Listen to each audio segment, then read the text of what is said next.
Kelompok remaja terlibat aksi saling serang dengan menggunakan senjata tajam di kawasan Tanah Pasir, Penjaringan, Jakarta Utara viral di media sosial. Dapat laporan dan video dari warga, polisi bergerak cepat dengan mendatangi lokasi tawuran antar geng remaja tersebut. Sebanyak 13 remaja dari mulai usia 13 tahun hingga 19 tahun langsung diangkut dan diamankan ke Polsek Penjaringan, Jakarta Utara dengan barang bukti 2 buah senjata tajam jenis celurit. Aksi tawuran remaja ini dipicu saling ejek di media sosial. Bahkan, aksi tawuran kedua kelompok yang menamakan diri geng Mawar dan geng Penguin ini mendokumentasikan aksinya untuk kepentingan konten di media sosial. Lalu kita bergerak cepat, kurang lebih hanya sekitar tidak sampai 24 jam ya, tidak sampai 24 jam kita bisa mengamankan pelaku-pelaku tawuran ini. Mereka ini belum ada indikasi untuk melakukan kekerasan terhadap lawannya satu dengan yang lainnya. Ada beberapa pengakuan daripada pelaku, mereka ini hanya ingin membuat konten. Kini, ke-13 remaja yang tidak kedapatan membawa senjata tajam dan masih di bawah umur akan dilakukan pembinaan dan menandatangani surat perjanjian agar tidak mengulangi aksi tawuran tersebut. Namun, 2 orang yang kedapatan membawa senjata tajam masih dalam pemeriksaan lebih lanjut. Dari Jakarta, Sofyan Firdaus, iNews melaporkan.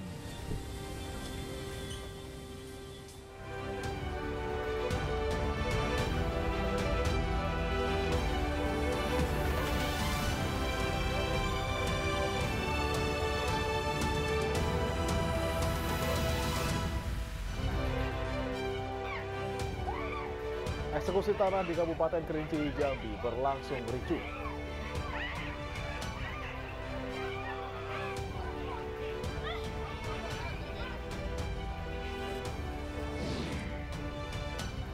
Sejumlah menteri dan tokoh dipanggil Presiden Joko Widodo ke istana.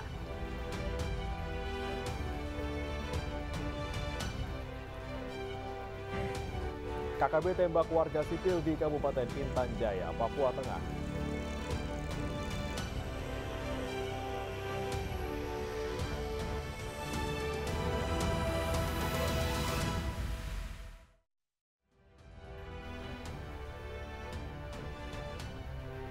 Halo, selamat pagi pemirsa.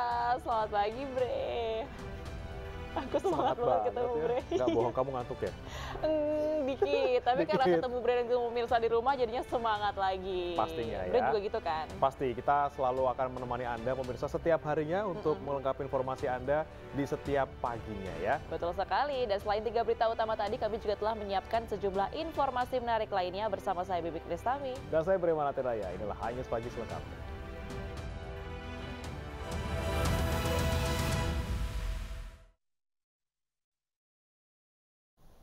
Ya pemirsa, kita awali informasi pada pagi hari ini. Asrama karyawan di salah satu industri nikel di Halmahera Tengah, Maluku Utara terbakar. Karyawan yang panik mengevakuasi diri melalui pagar yang dijebol. Salah satu bangunan yang ada di dalam area industri nikel di Kabupaten Halmahera Tengah, Maluku Utara terbakar Senin sore. Api semula muncul dari salah satu blok asrama hingga merambat ke blok lainnya. Para karyawan yang masih di dalam gedung mengevakuasi diri dan barang berharga melalui pagar yang dijebol. Puluhan mobil tangki dikerahkan untuk memadamkan api.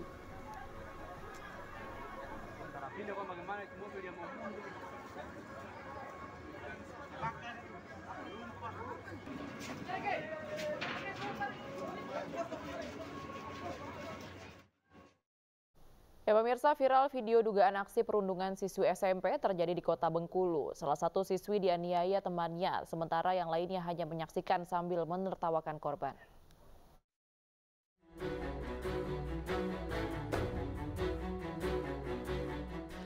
Salah satu siswi SMP diduga jadi korban perundungan oleh teman-temannya. Ia dianiaya oleh temannya sendiri.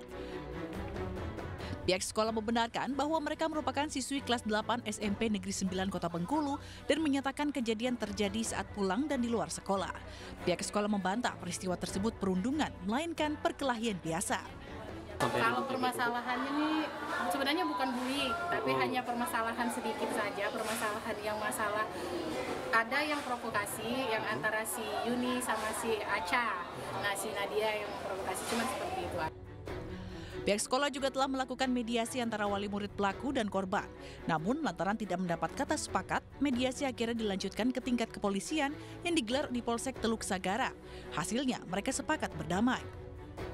Kesalahan anak-anak yang sempat viral, itu anak-anak kita di salah satu sekolah menengah tingkat pertama negeri di Kota Bengkulu ini kita selesaikan secara lancar, baik, dan tercapai kemupakatan untuk sama-sama menyadari akan kekhilafan dan kesalahannya masing-masing.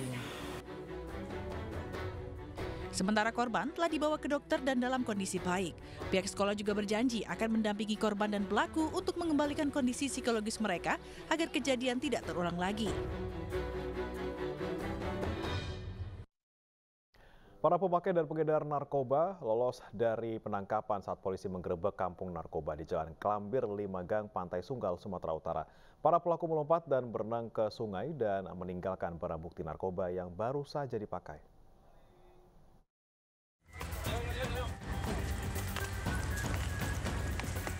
Petugas gabungan Polrestabes Medan dan Polsek Sunggal menggerebek kampung narkoba di pemukiman padat penduduk di Jalan Klambir 5, Gang Pantai, Sunggal, Sumatera Utara. Namun puluhan pengguna narkoba yang mengetahui kedatangan petugas kabur dan melompat ke sungai.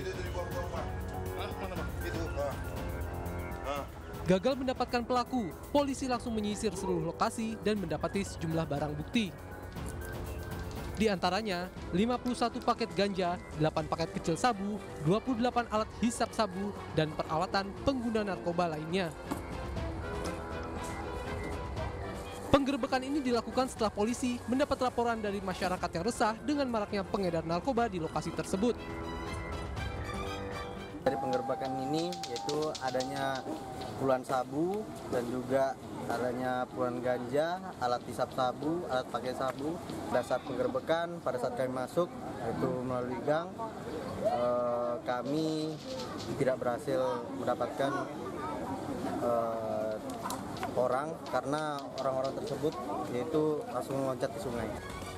Selain menyita barang bukti narkoba, polisi juga merubuhkan gubuk yang digunakan para pemakai narkoba. Selanjutnya lokasi ini akan terus dimonitor petugas agar kegiatan serupa tidak terulang. Seorang anggota Komisi 2 DPRD Kota Batam ditangkap polisi di sebuah hotel saat akan berpesta narkoba. Polisi juga menyita narkoba jenis sabu dari tangan tersangka.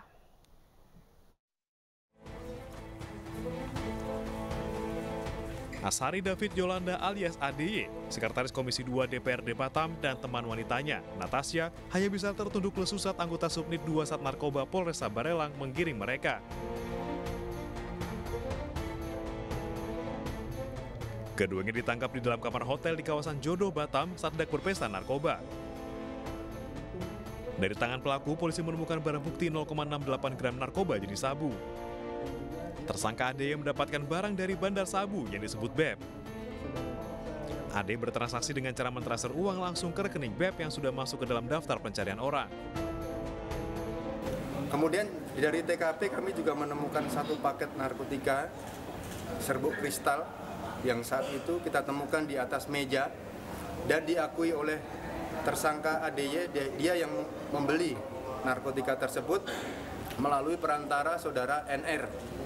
Saudara NR ini membeli narkotika lewat kepada temannya, yaitu saudari BEP yang sampai dengan hari ini kita tetapkan DPO karena kita belum dapat menemukannya.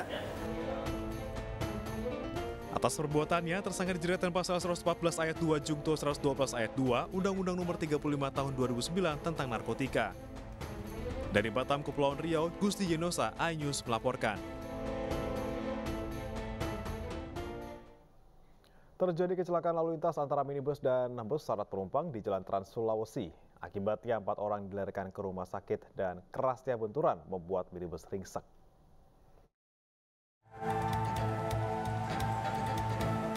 Nampak dari video amatir detik-detik evakuasi sejumlah penumpang minibus asal Morowali, Sulawesi Tengah yang terjebak usai terlibat adu banteng dengan bus syarat penumpang asal Makassar. Kerasnya benturan membuat minibus ringsek hingga membuat 4 penumpang alami luka serius dan dilarikan ke rumah sakit. Sementara bus syarat penumpang juga tak bisa melanjutkan perjalanan hingga membuat seluruh penumpang terlantar di pinggir jalan. Polisi yang tiba di lokasi kejadian langsung melakukan olah TKP serta mengevakuasi bangkai mobil yang menutup akses jalan Trans Sulawesi. Dari keempat penumpang minibus yang luka, 1 diantaranya dalam kondisi kritis. Korbannya, jadi mobil penumpang ini mobil ada 6 orang, 4 mengalami luka-luka, yang kemudian sementara dirujuk ke rumah sakit OSI. Yang 3 lagi ada di puskesmas ini. Terkait hal tersebut, petugas kepolisian menghimbau agar pengguna jalan selalu berhati-hati karena saat ini wilayah Luwu Timur Tengah mengalami intensitas hujan tinggi.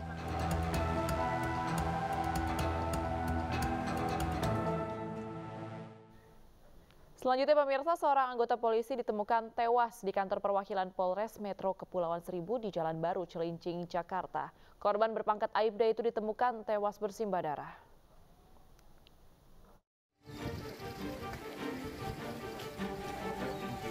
Seorang anggota polisi ditemukan tewas di kantor perwakilan Polres Metro Kepulauan Seribu di Jalan Baru, Cilincing, Jakarta.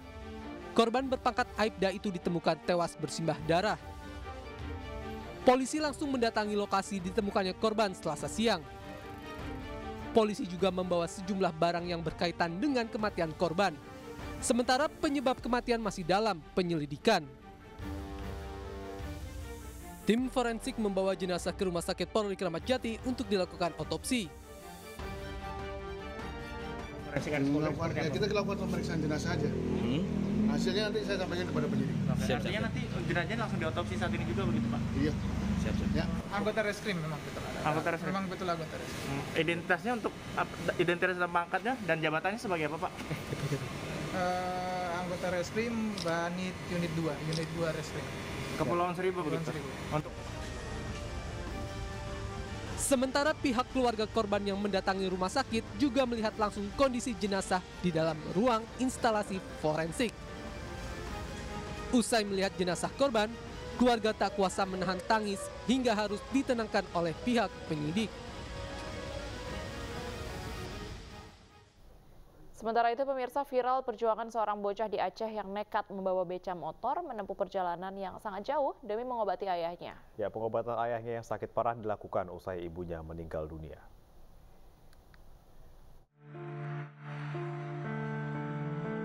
Seorang bocah kelas 6 sekolah dasar asal Pidi Jaya Aceh, Rahmat Aulia, nekat membawa becak motor atau bentor dengan memboncengi ayahnya yang sedang sakit untuk berobat ke rumah sakit Cut Mutia di Lok Sumawe. Jaraknya kurang lebih 160 km dengan memakan waktu 8 jam perjalanan pulang pergi. Bocah ini tetap semangat demi kesembuhan ayahnya. Aksi anak hebat ini pun viral di media sosial karena nekat membawa bentor agar sang ayah bisa ke rumah sakit. Ternyata bocah tangguh ini sudah jarang masuk ke sekolah demi menjaga dan merawat ayahnya yang sedang sakit di rumah. Kalau Rahman belajar di SD 1 Lim biasa-biasa saja.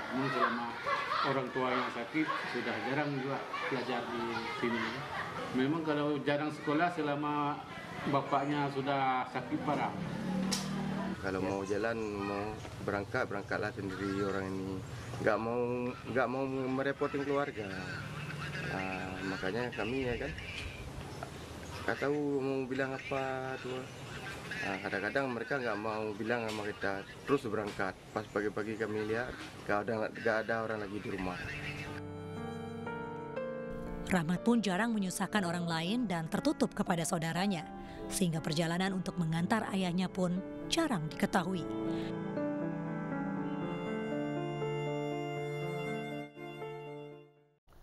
Tujuh orang jadi tersangka usai kericuhan yang terjadi di kantor Karema FC Minggu lalu. Informasi selengkapnya akan kami hadirkan usai jeda berikut, tetaplah di News Pagi.